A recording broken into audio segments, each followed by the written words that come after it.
मैं खास programme news special में आप सभी का बहुत बहुत स्वागत है। मैं हूं मनीष कुमार वर्मा। HN 24/7 देख रहे हैं आप।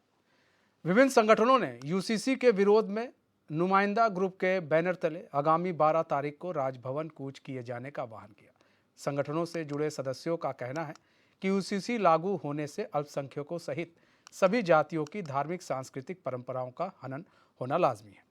बार काउंसिल उत्तराखंड की पूर्व चेयरपर्सन एडवोकेट सभा चुनाव पास है। ऐसे में सरकार इसे चुनावी मुद्दा बनाकर चुनावी रण में उतारना चाहती है। उन्होंने सरकार से यूसीसी लागू करने का विचार वापस लिए जाने की मांग उठाई है।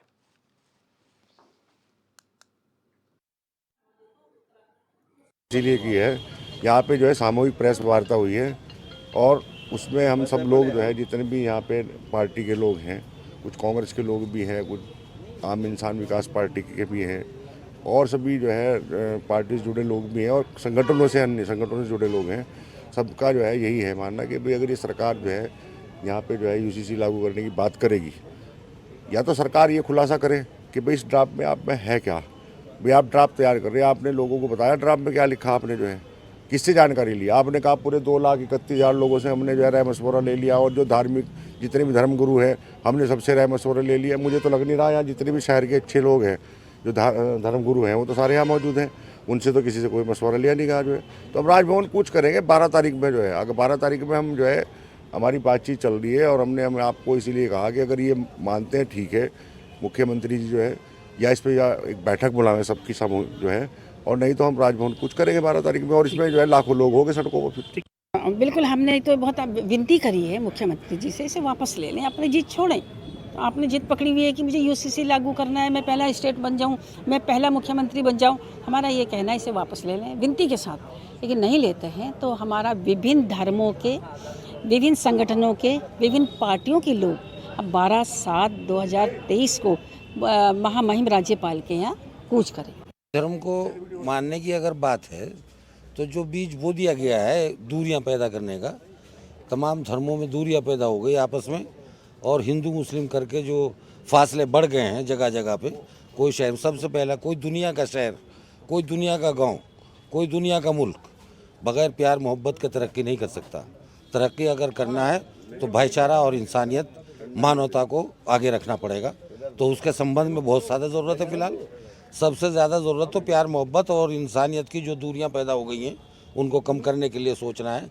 सबसे ज़्यादा सरकार को इस पर ध्यान देना चाहिए कि जो आपस में नफरतें बढ़ गई हैं, जो नुकसान हो रहा है पूरे मुल्क का, तो वो तबाही की तरफ जा रहा है। ठीक,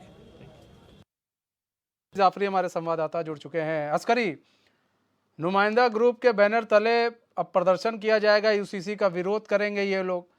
आखिर विरोध किस बात का ये लोग कर रहे हैं यूसीसी को लेकर? देखिए, बिल्कुल तमाम जो अलग अलग संगठन है उन्होंने चेतावनी दी कि 12 जुलाई को राजभवन कूच करेंगे और जिस तरह से तमाम आपत्तियां उन्होंने जताई है यूसीसी के ड्राफ्ट को लेकर। और क्योंकि इनका कंसर्न है कि तमाम जो इसमें प्रावधान किए गए हैं वो इनके हक में नहीं है। इस तरह इन तमाम अपनी मांगों को लेकर जो है राजभवन कूच करेंगे और इन्होंने धामी सरकार से भी ये गुजारिश की है कि वो अपना जो यूसीसी जो कानून है जिस पर काम कर रही है सरकार उसको वापस ले ले, क्योंकि तमाम आपत्तियां उन्होंने जताई है। इनका मानना है कि इनसे जो पुरानी रस्में चली आ रही हैं उनके साथ छेड़छाड़ होगी और उनमें बदलाव होगा। यानी जो पुराने रीति रिवाज हैं, चाहे वो मुस्लिम मजहब के हों चाहे हिंदू मजहब के हों, तमाम रिचुअल्स के साथ इस कानून बनने के बाद, लागू होने के बाद छेड़छाड़ होगी। हालांकि जो प्रदेश के मुख्यमंत्री हैं पुष्कर सिंह धामी, उन्होंने साफ किया है कि किसी भी पुरानी रस्म से कोई छेड़छाड़ नहीं होगी, वो बदस्तूर जारी रहेंगी। सभी तमाम बातें सामने आ रही। मनीष, अस्करी, ये साफ कर दिया गया है, केंद्र की तरफ से भी साफ किया गया है, राज्य की सरकार भी इसको साफ कर चुकी है। किसी भी तरह से किसी भी पूजा पाठ, किसी भी तरह की संस्कृति, किसी भी तरह के आप अगर कुछ निभा रहे हैं अपने घर में आप करते हैं, उस पर आपका कोई रोक नहीं लग रहा है, उस पर किसी तरह की कोई आंच नहीं आ रही है। तो ऐसे में क्या ये लाइमलाइट में आने के लिए ये सब किया जा रहा है? देखिए, बिल्कुल इसमें कई तरह का ऐतराज जो है इन तमाम संगठनों ने जताया है। इसमें खास तौर से जिस तरह से मुस्लिम महिलाओं के अगर शौहर का इंतकाल हो जाता है, यानी उनके पति का अगर देहांत हो जाता है, तो उसके बाद एक इद्दत प्रक्रिया होती है इस्लाम में, उसको बाकायदा मनाया जाता है और कुछ दिनों के लिए जो है पर्दे में बैठा जाता है। तो इसमें प्रावधान है यूसीसी में कि इद्दत को खत्म किया जाएगा, जिसका पुरजोर विरोध तमाम जो संगठन है, मुस्लिम संगठन है, वो कर रहे हैं। इसके अलावा जो बालिग होने की उम्र है, अभी तक 18 साल मानी जाती है, लेकिन उसको बढ़ाकर के 21 वर्ष किया जा रहा है। इस पर भी ऐतराज किया गया है, क्योंकि इनका मानना है कि अगर इन तमाम बातों का सही आकलन करना है, मूल्यांकन करना है, तो किसी डॉक्टर से या विशेषज्ञ से इस बारे में राय ली जाए कि एक लड़का या लड़की किस उम्र तक बालिग होते हैं। इस तरह की तमाम बातें सामने आ रही है। मनीष, फिलहाल इतना जरूर है कि 12 जुलाई को ये तमाम खत्म है, ऐसा माना जा रहा है कि राज्य में कुछ करेंगे, जो इस तरह से उन्होंने चेतावनी दी है और इस तरह से इनके तेवर हमने देखे हैं, तो ऐसे में ये कहीं ना कहीं बिल्कुल पक्का माना जा रहा है कि 12 जुलाई को राजभवन कूच ही तमाम जो संगठन है वो करने वाले हैं। नहीं तो इनको क्या लग रहा है, इस तरह के इनके कूच से क्या सीएम धामी मान जाएंगे और वो यूसीसी लागू नहीं करेंगे? देखिए बिल्कुल मनीष, क्योंकि अगर हम लोकतांत्रिक पॉइंट ऑफ व्यू से बात करें तो तमाम जो संगठन है या तमाम जो लोग हैं उनको अपने विरोध जाहिर करने का हक होता है।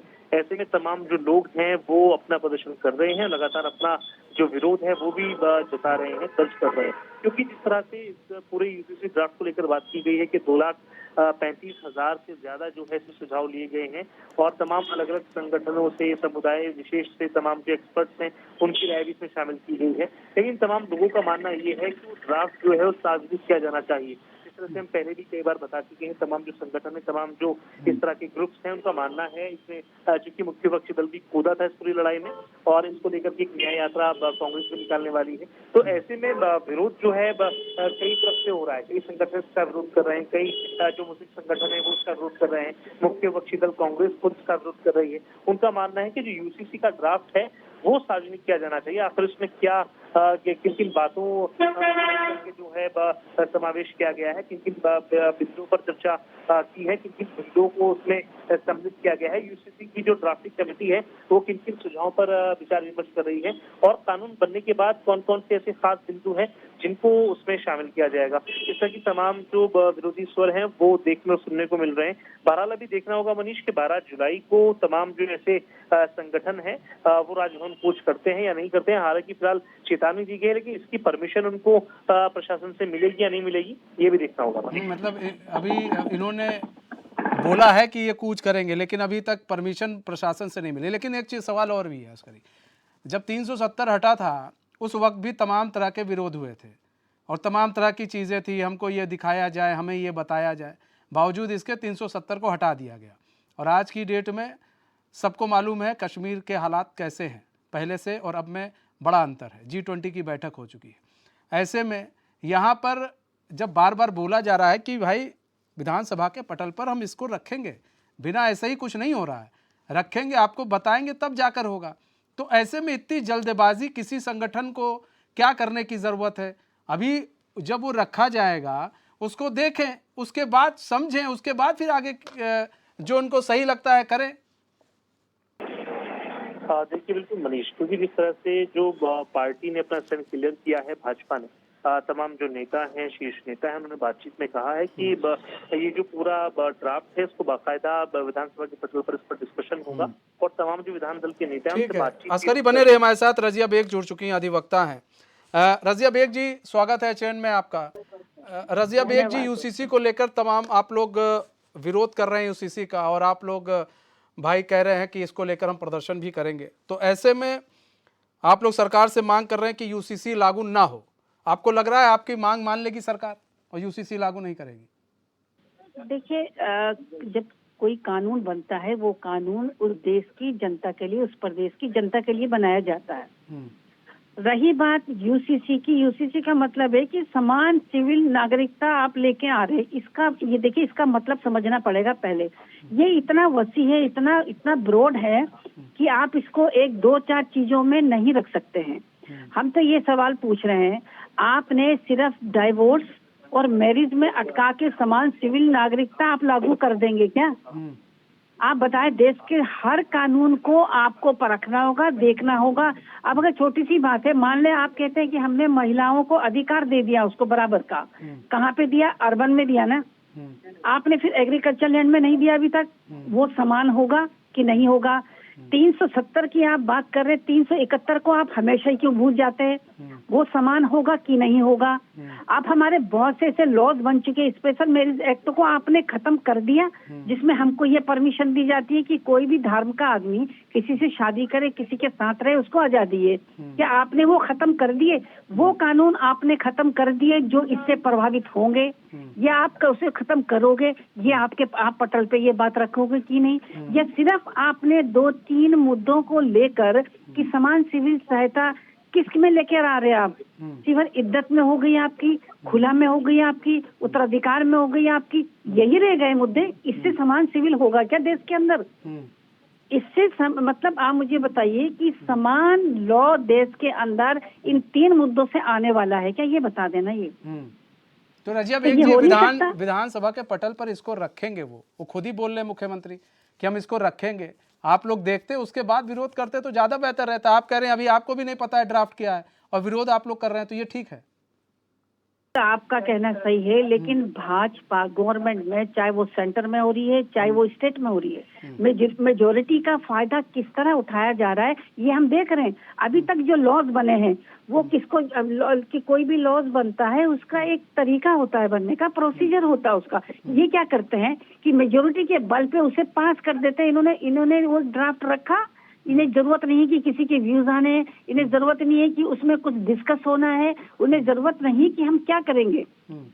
तो आपका तो ये है कि कानून बनाना है, वो सिर्फ अपने पर्सनल मुद्दों के लिए एक पार्टी विशेष को वो कानून बना के थोप दिए जाते हैं। कोई किसी को फायदा नहीं है, किसी को फायदा भी नहीं होने वाला। वरना जो चर्चा चल रही है सेंटर से जो आया है समान सिविल सहायता के बारे में कि हम किन किन मुद्दों पे करने जा रहे हैं, उसे पढ़ने के बाद तो यही लगता है कि डाइवोर्स, मैरिज, इद्दत, इन चीजों के अलावा दूसरा समान सिविल संहिता हो ही नहीं रही है। तो किसको कहेंगे? हम कह रहे हैं लेके आओ। हम कहते हैं पूरे देश में एक कानून लागू करो। आईपीसी के वो पूरी की तरीके से आईपीसी आज भी आपके इसमें यूसीसी के दायरे में नहीं आती, उसको बराबर करो। सिविल कोड आज तक नहीं आता है, वो पूरी तरीके से सिविल कोड नहीं है, आप उसको बराबर करो। बाकी एक्ट जो हो रहे हैं आपके उनको बराबर करो। और तीनों सूचियों में बनने वाले कानून के लिए अगर सेंटर इस कानून को बनाती है और फिर वो दोनों सूची में स्टेट की में भी और कांग्रेस लिस्ट में भी उन लोगों को आप इस चीज की गारंटी तो दो कि वो खत्म करेंगे जो स्टेट पे कानून बनाए जा चुके हैं। तो आप स्टेट से बनाना चाहते हैं या सेंटर से कानून बनाना चाहते हैं? समान सिविल सहायता किससे बनाना चाहते हैं? पूरे देश की जनता को मूर्ख बना रहे हैं। ठीक है रजिया बेग जी, हम आपके सवालों का जवाब भी ले लेते हैं। नवीन ठाकुर जुड़ चुके हैं, बीजेपी के प्रवक्ता हैं। नवीन ठाकुर जी, स्वागत है चैन में आपका। नवीन ठाकुर जी, देखिए कई सवाल है रजिया बेग ने पूछे हैं भाई। कह रहे हैं कि क्या सिर्फ 2-3 चीज़ों में उलझा कर आप रखना चाह रहे हैं क्या, कि भाई यहाँ पर शादी और आप तलाक और समान अधिकार में उलझा कर सिर्फ रखना चाह रहे हैं, और भी चीज़ें हैं, उन चीज़ों के बारे में आप कुछ बोल ही नहीं रहे हैं और यही पूछ रही हैं रजिया बेग जी। रजिया बेग जी को जो है महिला होकर महिलाओं की चिंता नहीं है, उनके लिए जो है ये 3 तलाक और ये बहुत छोटी चीज होगी शायद, लेकिन जो महिलाएं इससे पीड़ित हुई हैं, जिन महिलाओं को केवल 3 तलाक बोलकर बाहर फेंक दिया गया घर से, उन महिलाओं का दर्द पूछिए आप। अगर 3 तलाक हमने खत्म किया या हम यूसीसी में और समानता ला रहे हैं, महिलाओं के अधिकार में वृद्धि कर रहे हैं, तो इसमें भी अगर रजिया बेग जैसी जो है मतलब इतनी पढ़ी लिखी विद्वान महिला को अगर जो है दिक्कत है, तो फिर बाकी को हम क्या कह सकते हैं। लेकिन इस देश का नागरिक, इस प्रदेश का नागरिक 2,20,000 लोगों से जो है राय मशवरा होने के बाद यूसीसी का ड्राफ्ट तैयार हुआ है। सबको जो है खुली आमंत्रण दी गई थी, तब रजिया बेग जी वहां गई कि नहीं गई, तब इन्होंने अपना मत रखा कि नहीं रखा, ये बताएं रजिया बेग जी। प्रत्येक जो है हितधारक से बात की गई, प्रत्येक समुदाय से बात की गई, लेकिन अब जिनको जो है कमी निकालनी है वो यहाँ ना वहां से करेंगे। मुझे तो इनके वक्तव्य से ऐसा लग रहा है कि कोई कमी तो मिल नहीं रही है। इस प्रकार जो कांग्रेस के लोग करते हैं ना कि शादी में कोई कमी नहीं मिली तो बोल दिया अरे भैया पानी दाएं तरफ नहीं बाईं तरफ होना चाहिए था। तो इस प्रकार की चीजें ना करें। प्रदेश का नागरिक चाहता है, इस देश का नागरिक चाहता है, और उत्तराखंड के प्रत्येक नागरिक ने ये मांग की थी माननीय मुख्यमंत्री जी से। उन्होंने इस प्रदेश के नागरिकों है और उनका कर्तव्य है, वो अपने कर्तव्यों पर बिल्कुल खरा उतर रहे हैं। इस प्रदेश की जनता ने यूसीसी के बिल पर मोहर लगाई है। 2,20,000 लोगों ने जो है सहमति प्रदान की है, चाहे मेल के माध्यम से की हो, चाहे प्रत्यक्ष की हो, चाहे व्हाट्सएप के माध्यम से की हो, और अपनी सहमति दी है। उसके बाद ही जो है ये ड्राफ्ट तैयार हुआ और बहुत व्यापक चर्चा के बाद हुआ। 2 से 3 बार इसका समय बढ़ाया गया। तब ये लोग हल्ला कर रहे थे अगर लागू करना है तो क्यों लागू नहीं कर रहे हैं, जल्दी लागू कर दीजिए। अब बोल रहे हैं जल्दबाजी क्यों है, क्यों लागू कर रहे हैं। तो देखो, कमी निकालने वाले निकालेंगे ही। आप 100% किसी को संतुष्ट नहीं कर सकते। जिन्होंने कमी निकालनी है वो निकालेंगे, लेकिन जो भी इस प्रदेश के हित में होगा, जो जनता के हित में होगा, वो काम हम करते आए हैं, वो काम हम करेंगे। चाहे इसमें फिर विपक्षियों को परेशानी हो, चाहे किसी को परेशानी हो। हमने जनता के हित के लिए जो है ये काम किया है, जनता की डिमांड पर काम किया है। जो वो मांग रहे थे, जो चाह रहे थे इस प्रदेश की जनता, वो हमने किया है। ठीक है। और रजिया बेग ड्राफ्ट जी, तैयार है। रजिया बेग जी, नवीन ठाकुर जी के वक्तव्य से आप समझ गई होंगी कि ये तो लागू होना है। दूसरी चीज, 3 चीज हम आपसे 3 क्वेश्चन है। पहला तो नवीन ठाकुर के सवालों का जवाब, दूसरा ये कि सबसे ज्यादा मुस्लिम ही क्यों विरोध कर रहे हैं इस यूसीसी का, तीसरी चीज ये है कि यूसीसी को लेकर इतना विरोधाभास क्यों पैदा हो रहा है और मुस्लिम समाज को ये क्यों नहीं अच्छा लग रहा है, बाकी और समाज को नहीं देखा जा रहा है जितना मुस्लिम समाज आ रहा है। जी जी जी जी जी जी जी। मैं पहले इनका नवीन जी का ये जवाब दे रही हूँ। जी नवीन जी, पहले तो ये बताइए, आप बहुत हमदर्द है भाजपा गवर्नमेंट मुस्लिम महिलाओं के लिए, तो जब यहाँ वहाँ ये कर्नाटका में वो लड़की का हिजाब वाला हुआ था तो उसे नंगा क्यों करा आपने? वो औरत नहीं थी। सुन लीजिए मेरी बात पहले, आप उसे क्यों नंगा क्या गए वहाँ पे? उसके साथ क्या हुआ? और 3 तलाक की आप बात कहते हैं, कौन सी मुसलमान औरतें यहाँ पे? मैं आइए, आप ये 3 कोर्ट है। नवीन जी सुनिए, नवीन जी सुनिए, या मेरी बात सुनिए आप। इस अगर आप एक अकेली फैमिली कोर्ट देहरादून की कोर्ट में आएंगे कि उतनी मुसलमान औरतें नहीं है तलाक के लिए जितनी हमारी हिंदू बहनें हैं तलाक के लिए, उनके साथ कौन ज्यादती कर रहा है? उनके साथ ज्यादती कौन कर रहा है? और हमें कोई फर्क नहीं पड़ा आपका 3 तलाक के कानून बनाने से। हमारी शरीयत में पहले से 3 तलाक का कानून था, कोई फर्क नहीं पड़ा है। आप मत बनाइए हमारे लिए कानून। अगर बनाए तो मेरी बात सुनिए, आप उन कानूनों को बनाए जो हमारे फायदे के लिए। आपने क्या विधानसभा में मुस्लिम महिलाओं के लिए कोई आरक्षण करा? आप बहुत हमारे हितैषी हैं तो मुस्लिम महिलाओं के आरक्षण करा आपने बीजेपी ने कोई? बताइए मुझे, हितैषी तो वो होता है। दूसरी चीज मुझे बताइए, आप कह रहे हैं कि महिलाओं के खिलाफ मैं नहीं, महिलाओं के खिलाफ आप हैं जो सशक्तिकरण की बात करते हैं लेकिन उनके खिलाफ चलते हैं। आप मुझे बताइए, आपने बराबर का हिस्सा दिया था ना, यही कानून बना था, अपना बन भी नहीं पाया था वो, कि औरतों के लिए बराबर कानून होगा अपने पिता की संपत्ति पे। आप मुझे बताओ कितनी औरतों को, अगर मैं आपको गिनवा दूं, पूरी लिस्ट दे दूं, एक औरत को अगर उसका हक मिला हो तो मुझे आप कहना कि ये हक मिला उसको। और आप मुझे बताइए, आपने अपने मसौदे में क्या ये चीज रखी है कि अगर हिंदू औरत को अपने बाप की संपत्ति में, अर्बन में अगर उसको अधिकार है, एग्रीकल्चर लैंड में उसका अधिकार नहीं, कहाँ से यक्षा करोगे आप कानून को? एग्रीकल्चर लैंड में उसको हिस्सा दे रहे हो आप उसको? नहीं है, आपके कानून में ही नहीं है ये बात आपकी कि आप उसको वो देंगे हिस्सा। तो कितनों को दे रहे हैं आप रखिए पटल पे उस चीज को कि हम हिंदू बहनों को और मुस्लिम बहनों को उसकी बाप की संपत्ति पे, पूरा एग्रीकल्चर लैंड पे भी बराबर का हिस्सा दे रहे हैं। तो करिए यक्षा कानून, हम तो राजी है इस बात के लिए। दूसरी बात है, मैं सिर्फ मुसलमानों के लिए नहीं लड़ रही, मैं बात कर रही हूँ हर समाज की। इससे सारा समाज इफेक्टेड होने वाला है। आप किसकी बात कर रहे हैं? खाली मुस्लिम समाज तो कहीं से भी इफेक्ट नहीं हो रहा है। हिंदू समाज के लिए लड़ना मेरा कर्तव्य है क्योंकि मैं एक एडवोकेट हूँ और मैं भी एक महिला हूँ। यह महिलाओं के अधिकारों का एक भी हिंदू समाज के लोग तो सामने आए नहीं है यहाँ। सबसे ज्यादा तो हम देख रहे हैं मुस्लिम समाज के लोग ही आ रहे हैं। तो ऐसे में क्या, और देखिए आप तो एक प्रबुद्ध महिला है और एक अच्छी एडवोकेट है। अनुच्छेद 44 क्या कहता है आपको मालूम है मैडम? हमको कुछ कहने की जरूरत नहीं है। देखिए मैं बताती हूँ कि आप इससे कहना ये कि आज भी लोगों को कुछ जानकारी नहीं है। यहाँ पे पूरा हिंदू समाज आएगा जिस दिन उनको ये पता चला, जिस दिन उनको पता लगा जो ड्राफ्ट की ये बात कर रहे हैं, हमको मालूम है इनकी ये किस लिए लेकर आ रहे हैं यूसीसी। बाकी मुद्दे खत्म हो गए, यूसीसी को लाने का मुद्दा है। मतलब आपको लग रहा है कि मुस्लिमों के साथ अन्याय किया जा रहा है, तो फिर आप क्यों कह रही हैं हम हिंदुओं के लिए लड़ रहे हैं? नहीं, मैंने ये नहीं कहा कि मुस्लिमों का अन्याय किया जा रहा है। मैं बात कर रही हूँ कि ये सबको पता है कि अच्छा अगर इनके कानून लाने से सब कुछ समझ जाता है तो 370 लागू होने के बाद भी कश्मीर क्यों जल रहा है आज भी? क्या हुआ तुम्हारे फायदा उस कानून को? रजिया बेग जी, आज कश्मीर के हालात कुछ अच्छे हैं ऐसा ना कहिए। आप भी कश्मीर जान में रही शांति है है। G20 की कश्मीर बैठक में हुई है, G20 का ऐसे ही नहीं हुई है। हुआ, तो क्या इनके शासन ठीक काल है, में हुआ बीजेपी कहीं? गलत कर रही लेकिन होगी, वो हम नहीं दिख रहा है। बीजेपी का नहीं कह रहे, लेकिन कुछ चीजें जो अच्छी हुई हैं उसको अच्छा भी कहना चाहिए ना, ऐसा तो नहीं है कि वो चीज नहीं, खराब हो। उसमें मैं उस बात मामले में अपने तो आंखें मुस्लिम बंद कर समाज की लेते हैं तरफ से मनीष जी। कहती हूँ कि वो तो इनका बात दोहरा कह रहे हैं चरित्र अपनी। सामने दिख रहा है ना लेकिन मैं आपको? आपके सामने जो तथ्य रखी हुई है वो तथ्य गलत है क्या? जो तथ्य मैंने रखे हैं, आप मुझे बताइए कि इस मसौदे में एग्रीकल्चर लैंड में भी औरतों का हिस्सा है? अगर नहीं है, तो जो हमें हिस्सा बताइए नहीं, आप। रजिया बेग जी, अब यहाँ पर अब थोड़ा हमको भी समझना पड़ेगा। आप एक एडवोकेट हैं, आप हमसे ज़्यादा जानकार होंगे, लेकिन अब यहाँ पर आप जैसा कह रही हैं कि क्या महिलाओं को ये हिस्सा दिया जा रहा है, ये हिस्सा नहीं दिया जा रहा, ठीक है, तो अगर जो हिंदू महिलाओं के लिए जो एक्ट लागू हो जाएगा वो स्वाभाविक सी है कि वो मुस्लिम महिलाओं के लिए भी लागू होगा। अगर भाई एग्रीकल्चर लैंड पर हिंदू महिलाओं का अगर हक नहीं होगा तो मुस्लिम महिलाओं का भी नहीं होगा, अगर उनका होगा तो मुस्लिम महिलाओं का भी होगा, ये तो स्वाभाविक सी बात है। देखिए, लेकिन इनके मैं आपको बता रही हूँ ना, अभी तक इन्होंने महिलाओं के लिए जो है ये कानून आप लेकर आए थे कि महिलाओं को संपत्ति पे अधिकार का, हाँ, तो कहाँ गया वो कानून? कहाँ गया वो कानून? ये सो गए कानून करके, या कहीं उनका आता पता ही नहीं है। कहाँ गया वो कानून? मुझे बताए ना, अब तक चुप के बैठे थे। यूसीसी के नाम पे क्यों डराने की कोशिश की जा रही है किसी को भी? दूसरी बात, जी जी जी, बोले बोले अपनी एक बात चीज करें। और मैं कहना जी, चाहती जी, हूँ इस पे, आपने 21 वर्ष की आयु की बात कही है। 21 वर्ष आयु बालिग होने की, आप मुझे बताइए ये कहाँ से वाजिबल है? क्यों नहीं है? क्योंकि निर्भया कांड के बाद दुनिया भर के रेप केसेस में बहुत सारे एक्ट बने थे और वो सख्त कानून बने थे।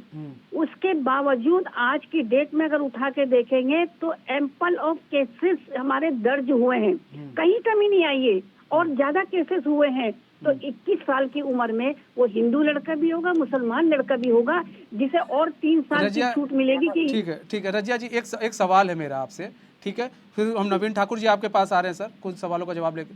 रजिया जी, एक सवाल है आपसे, एक सवाल ये है, अभी आपने उठाया दिल्ली का निर्भया मामला उठा दिया, अब इसी पर एक सवाल है, आपने कहा कानून बने, इतने सख्त कानून बने, कहाँ हो रहा है? कुछ नहीं हो रहा है।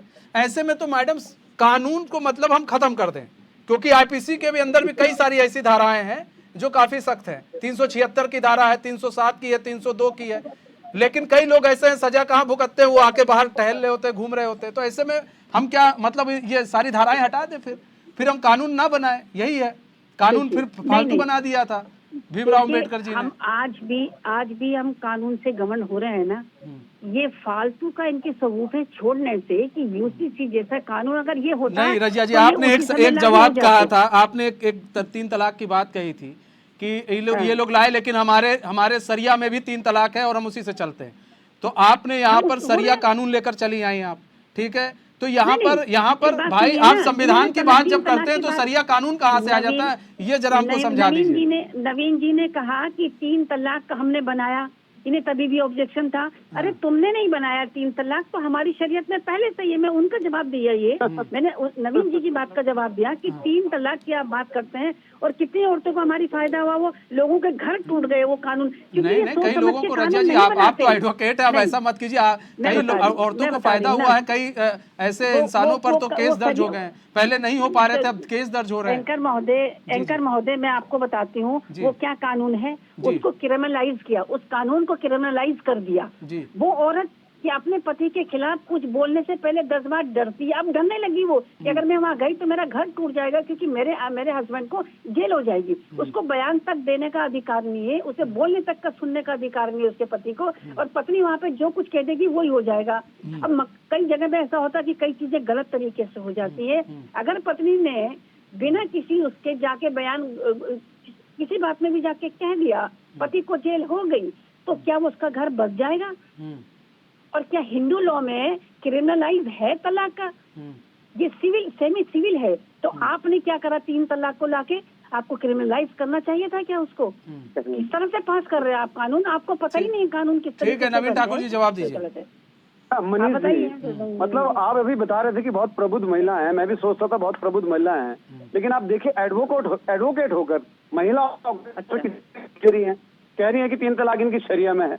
अरे पहले तो देश संविधान से चलेगा, शरीयत से नहीं अरे चलेगा। आपने ना पहली शरीयत बात दिमाग पढ़ी है, में ना चीज़ आपने डालो। कलाम पाक सुन पढ़ा है, लीजिए, ना आपने सुन शरीयत पढ़ी है, ना लीजिए, कलाम बहन जी, पाक पढ़ा है, आपको पता आप भी नहीं लगातार इस चीज़ झूठ का पे झूठ नवीन बोल रही थी। आप वकील होकर झूठ पे झूठ बोल रही थी, मैं धैर्य से सुन रहा था ना। जब मैं अपने झूठ झूठ आप को बोल सुन रहे हैं सकता ना, हूँ इस बात तो मेरे के लिए सत्य झूठ को आप बोल सुनने रहे हैं, में आपको इतनी पता नहीं तकलीफ है क्यों? इस चीज का। आपने आपका शरीयत झूठ मैं पढ़ी है, लगातार सुन रहा था आपने बहन जी, शरीयत पढ़ी है, तो मेरे शरीयत में सत्य पहले को से ही सुनने में कानून इतनी है। तकलीफ क्यों है? आपने शरीयत मेरी पढ़ी है, समझ नहीं आ रहा, आपने मैं शरीयत सत्य पढ़ी रजिया है, जी मैं सुन कह लीजिए, झूठ आप रजिया बोल एक रहे चीज हैं। सुन लीजिए। आपने क्या शरीयत पढ़ी है? ठीक है क्या रजिया, शरीयत एक चीज पढ़ी है सुन लीजिए, आपने? उसके बाद आप नहीं, जवाब तो दीजिएगा। थोड़ा सत्य से बौखला इनसे ये क्यों रही है बताइए ना? कि इन्हें बात ढंग से, ये इन्हें ढंग से बात करेंगे, ठीक अरे है। बात रखें ना कि किस चीजों को रखें। सुन तो लीजिए ना ढंग जवाब। से रजिया बात एक चीज करें सुन आप। लीजिए, उसके बाद नवीन ठाकुर जी आप जवाब दे रहे हैं, ये आप फिर झूठ जवाब झूठ दे जवाब दीजिएगा। दे रहे हो। आप बोल दीजिएगा, जो मनीष आपको जी, बोलना है बोल लीजिएगा। ये नवीन ठाकुर जी सत्य जवाब से दे इतनी दीजिए। व्याकुल हो गई, इतने बौखला गई, सत्य भी नहीं सुनने को राजी है। ठीक है, ठीक है, आप बोलिए ना। 3 तलाक से क्या नहीं है, महिलाएं बहुत दुखी होगी। सैकड़ों हजारों महिलाओं के आप मेरे फेसबुक पे देख लीजिए किस प्रकार उन्होंने खुशी का इजहार किया और माननीय प्रधानमंत्री जी का धन्यवाद दिया। आप कह रही हैं 3 तलाक से डरती थी, आपके यहाँ इद्दत होती है 3 तलाक देने के बाद महिला इतना शोषण होता है? 3 महीना 13 दिन तक महिला को अंदर रहना पड़ता है, घर से बाहर तक निकलने की मनाही होती है। आप जो शरिया की बात कर रही हैं, मैं जाना नहीं चाहता धार्मिक मुद्दों पर, लेकिन सुन लीजिए आप, होती है कि नहीं होती बताइए आप। लेकिन इस देश के कानून ने उन महिलाओं को अधिकार दिया कि जो पति 3 तलाक कहकर जो है बाहर उठा के फेंक देते थे, अब वो हिम्मत नहीं कर रहे हैं। खाने में नमक ज्यादा हो गया, बोल दिया तलाक तलाक तलाक, और बेचारी महिला की जिंदगी बर्बाद। वो नहीं आपको दिखता था? कितने हजारों जो है केस इस देश में होते थे, महिलाएं आत्महत्या कर लेती, दर दर ठोकरे खाने को मजबूर थी। आज इस तलाक के सहारे वो अपना हक ले पा रही हैं। ये नहीं दिख रहा है आपको? ये नहीं दिख रहा है ठीक है नवीन आपको? ठाकुर जी, रजिया एक जी, समय कम है। बहुत बहुत धन्यवाद हमारे साथ जुड़ने के लिए और अपना बहुमूल्य समय देने के लिए। बहुत बहुत धन्यवाद अस्करी हमारे साथ जुड़ने के लिए और तमाम जानकारी देने के लिए। तो हमारे इस खास पेशकश में बस इतना है, मुझे दीजिए इजाजत। तो खबरों के साथ बने रहने के लिए देखते रहिए एचएन न्यूज़। नमस्कार।